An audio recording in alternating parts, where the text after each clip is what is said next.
Good morning. সকাল সকাল ঠাকুরমশাই এসে পুজো করে গেছে আমাদের গাছের ফুল দিয়ে। অ্যাকচুয়াল ব্যাপারটা হচ্ছে যে ঠাকুরমশাই বললাম এটা যিশু করেছে। সকাল সকাল যিশু পুজো করে চলে এসছে। এবার ওর কাজে বসে গেছে। যিশু রেয়াজ করে নিল। এবার এই যে রেডি হয়ে গেছেন ম্যাডাম, আর ওর কাজ করছে। তো রান্না আমার অল্পর ওপর হয়ে গেছে। এখানে ঢেঁড়সের একটা তরকারি, ডাল, এটায় ভাত আছে, এটায় রুটি আছে, আর এটার মধ্যে পটল ভাজা আছে। কিন্তু এই যে কলমি শাক আমি কেটে রেখেছিলাম, সেই কলমি শাকটা রান্না হয়নি। কলমি শাকটাকে আজকে এসে রান্না করে নেবো। আর দেখি কিছু যদি করা যায় করবো, না তো এই দিয়ে আমাদের হয়ে যাবে আরামসে। চলো, এখন একে স্কুলে পৌঁছানোটা খুব দরকার। চলো, আমি মোটামুটি রেডি হয়ে গেছি। এবার চুলটা বাঁধবো আর বেরিয়ে যাবো। চলো।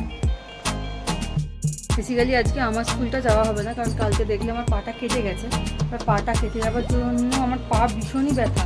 তো অ্যাকচুয়াল আমি আর যিশু দুজনে ভাগাভাগি করে নিয়েছি। মেয়েকে আমি আনতে যাই আর ও দিতে যায়।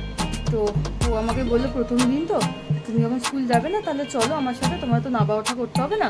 সেই কারণে আমি ওর সাথে যাচ্ছি, ওকে দিয়ে আসতে, আর নিয়ে ওই আসবে, অসুবিধা নেই। তো এই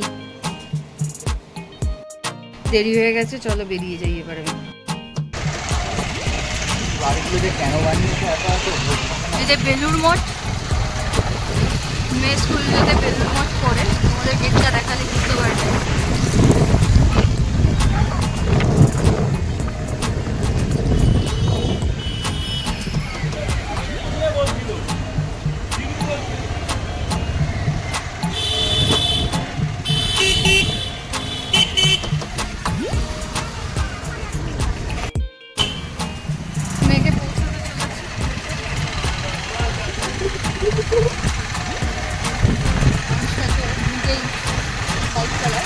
আমি চালাচ্ছি না, একটু লেট হয়ে গেছে আমাদের, দৌড়চ্ছি ওটা খুব তাড়াতাড়ি।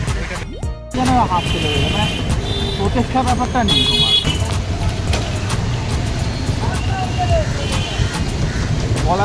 আমি না পজ হঠাৎ করে রাস্তায় যেতে গিয়ে যিশু চোখে পড়েছে মন্দিরটা। এটা লোকনাথ বাবার মন্দির।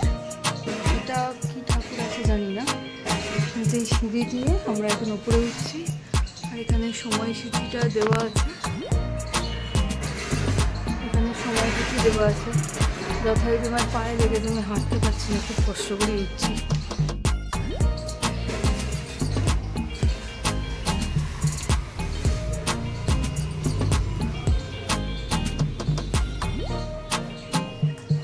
এখানে একটা কিছু আছে,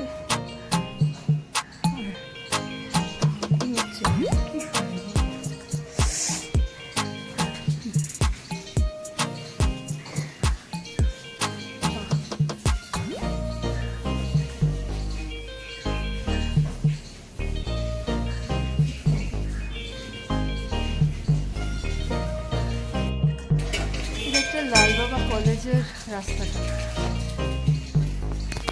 যেদিকে লালবাবা কলেজ, যেদিকে লালবাবা কলেজ, আর এদিকে মেয়েকে স্কুলে দিয়ে একটা ছোট্ট টাইম ছিল, তো আসার পথেই এই মন্দিরটা দেখতে পেয়েছিলাম।